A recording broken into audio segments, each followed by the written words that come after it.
Hey, what's up, everybody? Rob Swanson here, and welcome back to another episode of The Real Freedom Show.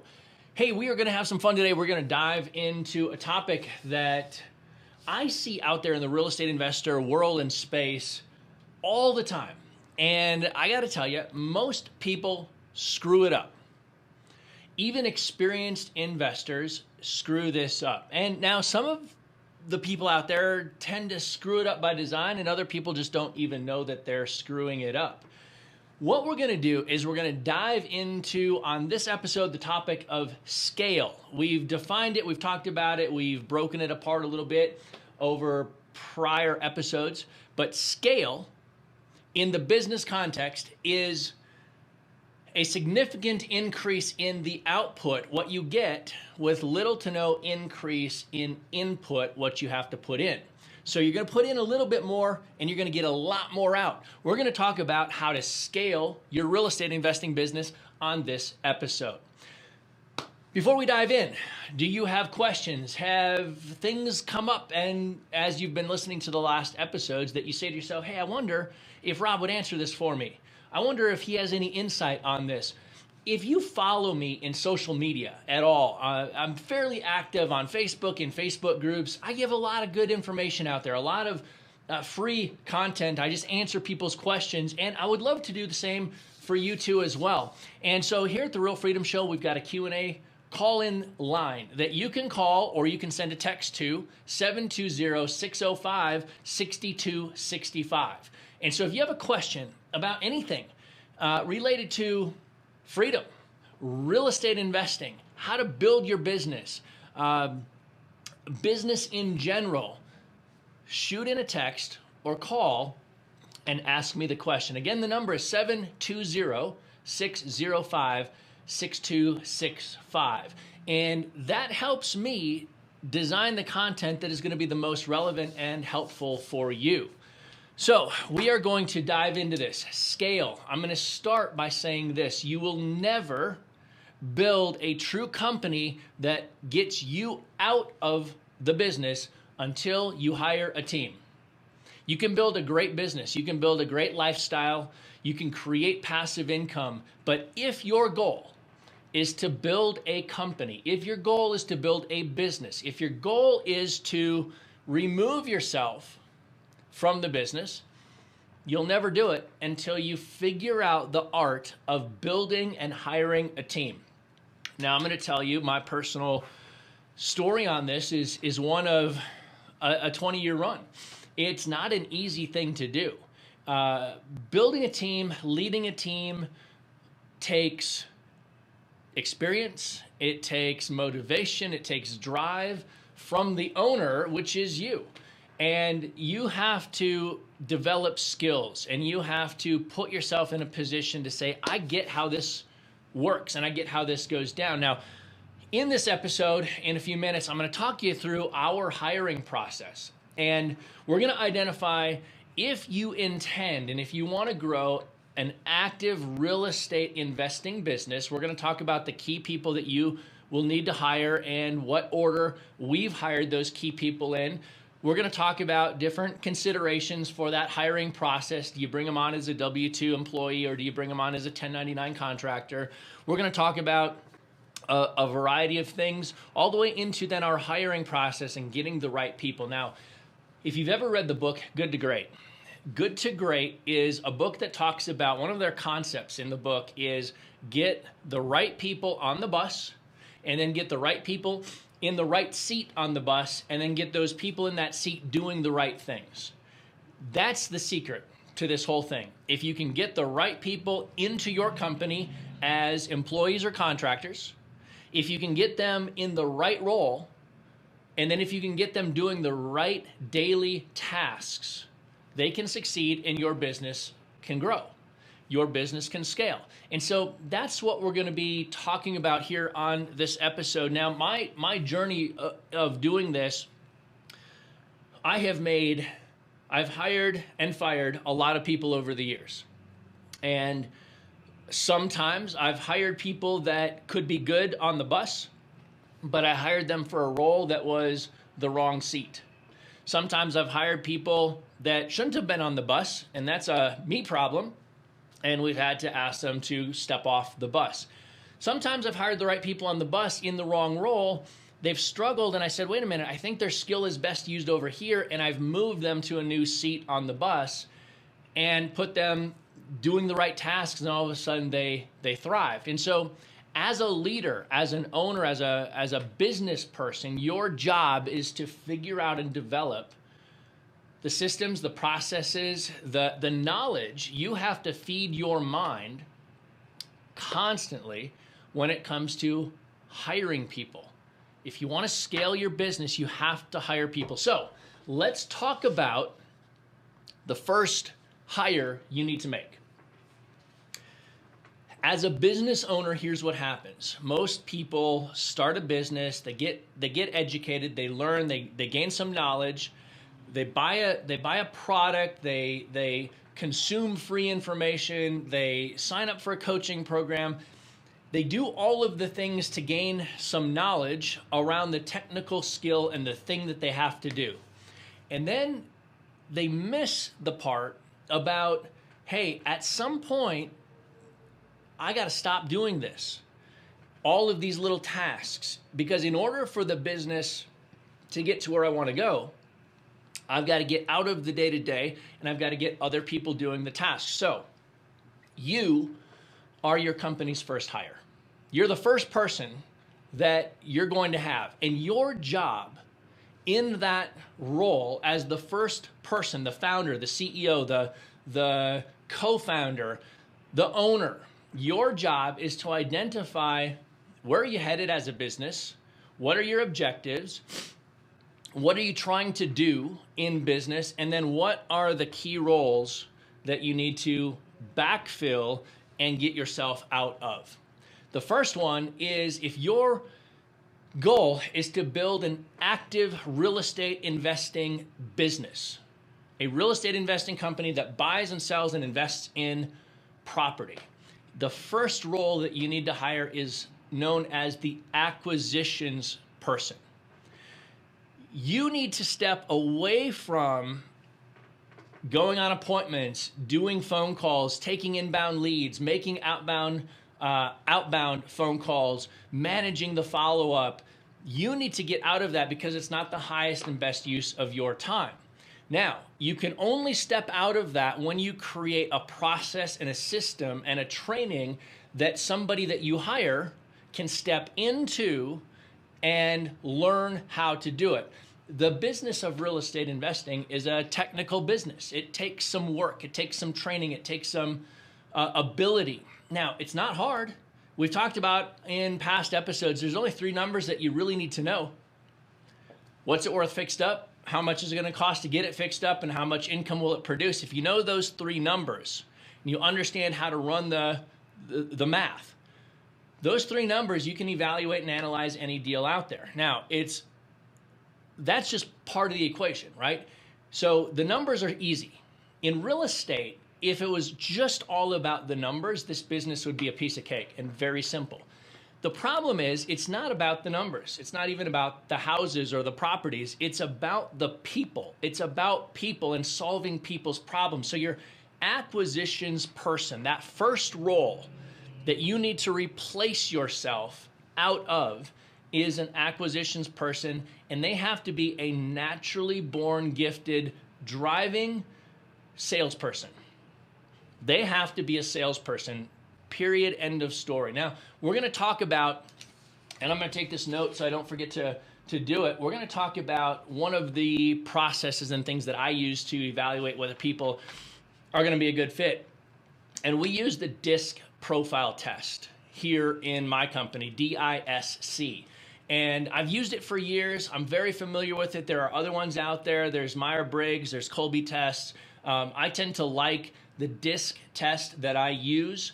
It gives me a great insight, and I've learned over, hiring a lot of people over the years, I have learned how to read the report that I purchase for every potential employee that I'm considering hiring.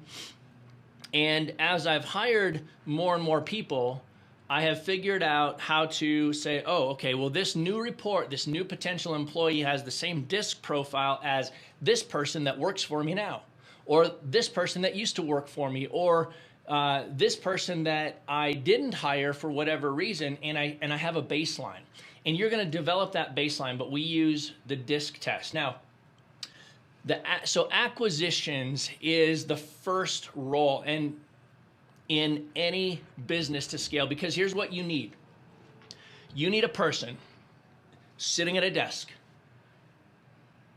5, 6, 7, 8, 9, 10, 12 hours a day, working leads, working acquisitions, generating contracts, finding deals, talking to motivated sellers, weeding through the non-motivated people and getting to the real cream of the crop. Once you have that, you as the owner can step out of that role of acquisitions and actually focus on the other things. You can focus on building your buyers list. You can focus on making sure that you have capital. You can focus on what I call the back-end fulfillment pieces of this business.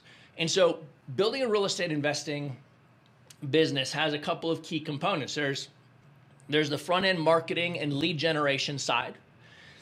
Then there's the acquisitions component, where you're actually dealing direct with sellers, and you're dealing with agents, and you're dealing with properties, and it's the evaluation process, and it's the negotiation process. Then you have the dispositions or the sales, and you're deciding what you're going to do with the property. Then you have the construction and the construction management component, and then you have leasing and the whole back end income. And so if you break your business into these segments, lead generation, acquisitions, dispositions, construction, and leasing, you have a really nice framework from which to think about, how do I build my business up? And the first role that you need to remove yourself out of is the acquisitions role.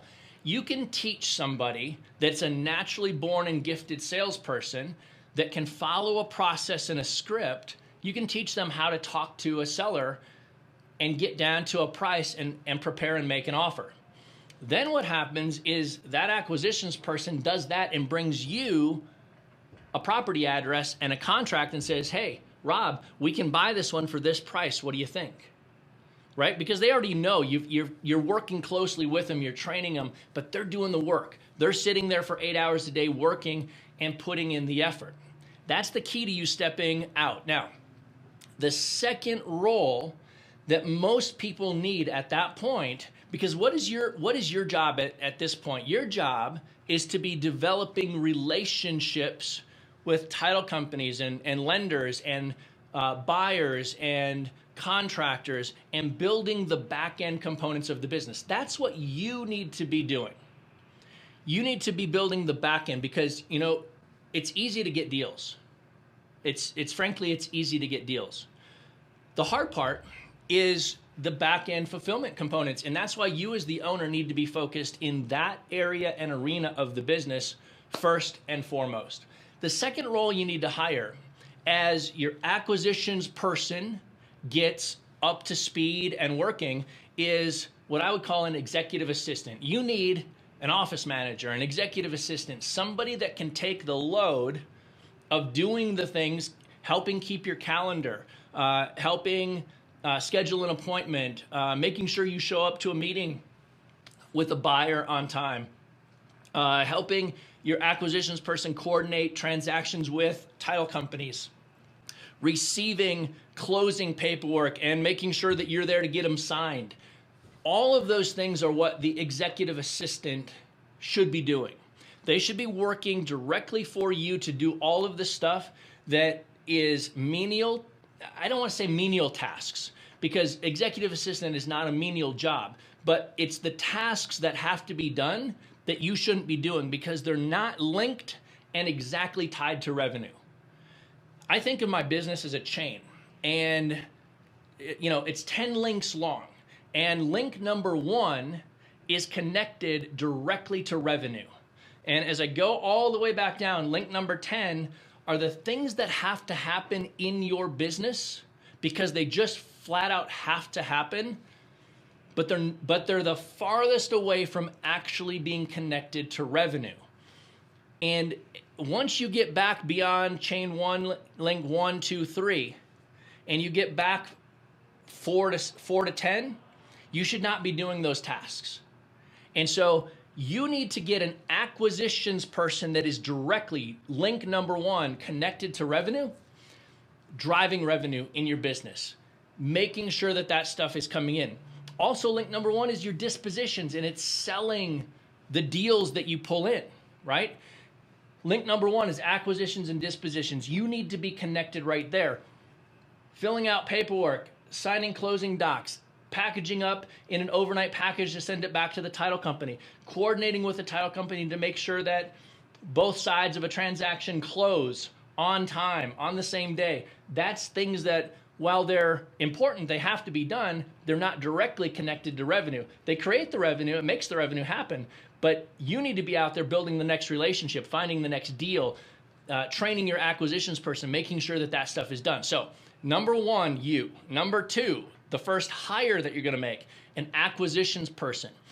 Number 3, an executive assistant. And keep that concept of the chain link in your mind as you think about this stuff. Number 4 is a dispositions person, a salesperson, somebody that's now going to step in and take those deals that you're getting and go sell them. Okay? Now, you're going to take the role of dispositions at first. You're going to take the role of building relationships. You're going to take that role on at the beginning.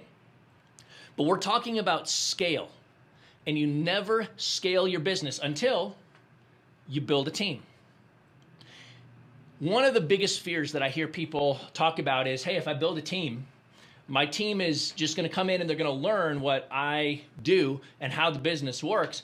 And then they're going to go and they're going to steal all my information and they're going to go out and compete with me. That is a fear mindset that will hold you back for the rest of your life. It's a fear mindset. I've hired a lot of people, and guess what?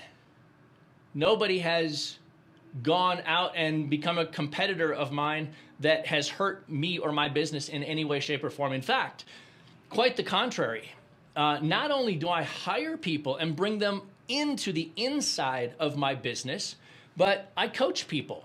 And I coach people on how to do these things. And I'm not worried about coaching somebody locally. I'm not worried about coaching somebody that's operating in a market that I do business in. I'm not worried about coaching people, because here's the thing.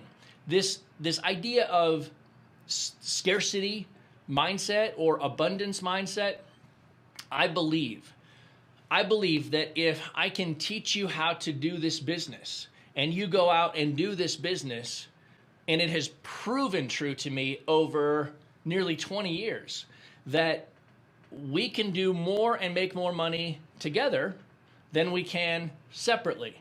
This business is about relationships. And so if I coach you and you come in and you're a part of this process in this program and you learn how it works and you go out and you quote unquote compete with me, the reality is there are enough deals to go around. Now, the argument is, hey, Bill Gates is not calling up Steve Jobs and telling him his operating system secrets.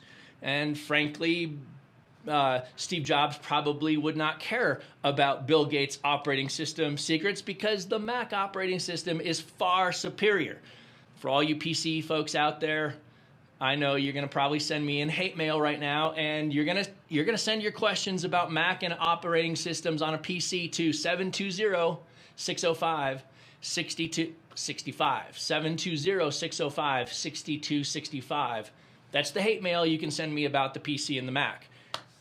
But the argument is they're not sharing information, they're in the same industry, and they want to crush each other. Well, guess what? I'm super competitive. If I'm working leads, I'm working deals, if I'm doing the thing in business, right? If I got my team doing the thing in business, I want to win. I want to get every deal that I can, because that's how I scale. But I also recognize that if I coach you and you're in my same market and you end up getting a deal because for some reason you were there at the right time at the right place, who are you going to call first to sell that deal to, or to flip that deal. If you're a wholesaler, you find it, you package it up and you sell it to a local rehabber or landlord, you're going to call me first. You're going to say, hey, Rob, I got this great little deal. It's a little 3-bedroom, 1-bath brick ranch house. It's boarded up right now. Got it at a cheap price. Are you interested in it? I want to be the first guy that you call. And I'm going to say yes or no. There is no scarcity mentality that works in this business, particularly from the hiring process. So you as the owner, first hire acquisition, second hire executive assistant, third hire, the fourth person in your team is dispositions, followed by construction or construction management. Because here's the thing.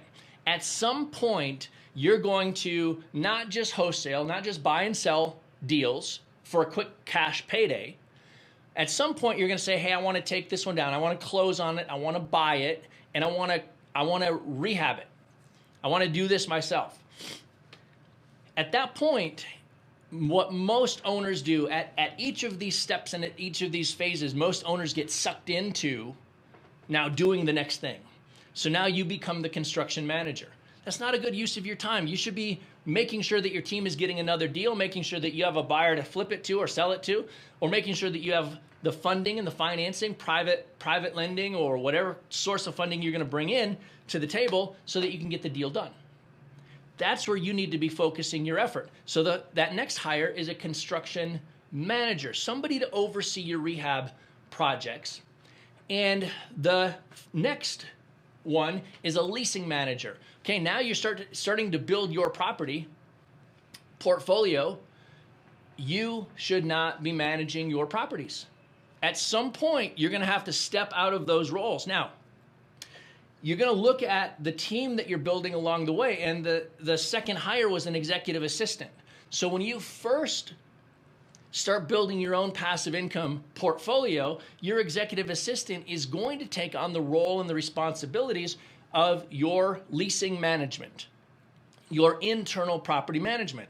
And as your portfolio grows, you're going to replace your executive assistant with a person that's focused on that. That's the process. That's the team that you're ultimately going to build a full-scale real estate investing business that can actually scale, right? I talked about it. Simple systems scale. If you keep it simple, you and other people can do it. If you build a system, you and other people will do it. And if you get out of the way, meaning build a team, your business can scale. So if I look at the DISC profile and my hiring process, and let me pull this up here because we have a hiring process map that we've developed for our company internally, and for our real estate from anywhere franchise. This is one of those systems and processes that people step right into as a franchise owner in a territory somewhere across the country. They step right into our processes and the detailed training on how do you build the team right. And now this is kind of a side note, but you know, I've learned and I've discovered as I have gotten into the world of franchising, right? So for 10 years, I've wanted to franchise my business and do what we are doing right now. We have 5 operating territories right now inside the Real Estate From Anywhere brand. We got legal approval for our franchises to be sold last October. Our first franchisees came on board in November, and here we are a couple months later, and we've got 5 operating territories, including our corporate location, and growing steadily. Here's what I've learned about the franchising world, and it's very interesting to me. I didn't necessarily understand or think about this, but it's exactly relevant to what I'm talking about. A lot of franchise owners are business owner-minded people. There's 2 different types of franchise owners. There's the mom and pop that wants to work in the business and they're looking for something to do. And then there's the investor-minded business owner that says, okay, I want to own 3 yogurt franchises over here in this little territory. I'm going to buy 3 territories, 3 franchises. Then I'm going to buy 5 burger franchises over here in the same territory. And pretty soon they've got 8 individual locations across 2 different franchised brands. Now, the reason they buy a franchise is because their intention as a business owner is never to step in and run the day-to-day to do the tasks. Their job as the business owner is to get out of the day-to-day and run the business at scale, oversee the business, and build their wealth in that way. And the reason they buy a franchise is because they can insert a general manager, somebody to run the business, right into that franchise system, because the system is complete. All a general manager has to do is follow the process, follow the training, follow the steps, follow the procedures, do the thing that's all laid out in order to be a legal franchise. And the business owner is up here and now can build their brand and build their company across multiple brands. So for them to open 3 yogurt shops and 5 burger stands, they would have to develop all of those systems and make sure that all of those systems are well thought out and designed properly. The benefit for them to buy a franchise is it's all done. They're buying the business, they're owning the business, they're reaping the benefits from the business, and they're paying then the franchisor for the right to use that entire system so that they don't have to create it, so that they can own the business and insert a general manager to run the day-to-day. That was an interesting thing that I've discovered through this process. And so the hiring process then, in order to bring in your acquisitions and executive assistant and dispositions and construction and leasing managers and the entire team, and the thing is, you may not just end up with 1 acquisitions person. It may not just be 2. You may have 3. You might have 1 or 2 dispositions people. So the idea here is that you're going to hire more and more and more of the same type of people to do certain jobs. So here's our process for hiring. And hey, would you guys shoot me a text or call 720-605-6265. Let me know what you think about this. Is this helpful? Are you getting some value out of this? I'd love to just hear your feedback. I'd also love, if you're listening on iTunes, that if you would go and give us a rating. Go give us some stars. Let iTunes know what you think of this show so far. That would be greatly helpful, and it would mean a whole lot to me. So our hiring process, here's what we do. We figure out, number 1, who we're going to hire, and we're going to figure out what we're looking for. Now, I can dive into the entire disc profile, but I'm going to do that by talking about our process. So the first thing we do is we write our job ad. And in our job ad, we try to be clear about the benefits to the potential employee coming on board with us. And let me just say this right now. I did say employee, okay? Your acquisitions and dispositions roles, and I'm not an attorney, but let me tell you what I believe to be the case and what we follow in our business from the advice of our attorneys. When we hire an acquisitions or a dispositions person that does not have a real estate license, they have the ability to work for us as a W-2 employee without having a license, because they're working as a principal agent and representative of the company buying and selling the property. Okay? If you were to hire somebody as a 1099 contractor, an independent contractor, instead of a W-2 employee, then they would have to be licensed as a real estate agent in order to represent buying and selling of your properties, because they are not an employee or principal of the entity or agent that's actually doing it, that's actually buying and selling. And so you have to decide how you want to structure your business. The pros and cons are the pros in the 1099 is you can hire 100% commission base. The pros in a W-2 are you can say, hey, I want you here at 8 o'clock and I want you to work these leads until 5. The downside of the W-2 employee is that depending on your state labor laws, you may have a minimum wage base that you have to pay if they don't earn commissions, okay? So what we do is we do a we hire people on a base, a diminishing base plus commission basis. So they start, and through their training period, they earn a base. The base goes away after their training period, and then it's 100% commission. Now, we provide employee health benefits, company paid, and those kind of things, but it's 100% commission after their training period, except if they don't earn a certain amount of commissions in that performance period, then we owe them at least minimum wage, okay? Now, here's the reality. If you provide good training, you provide good coaching inside your business, and somebody's not performing and not making at least minimum wage, doing deals, then they're either the wrong person, or you're not providing the proper training, or you're providing too few leads and you don't know how to generate the leads. So all that said, hope that kind of helps you think about the difference between a W-2 and a 1099. Hiring process. Figure out what job you're posting for. Go post that job ad online.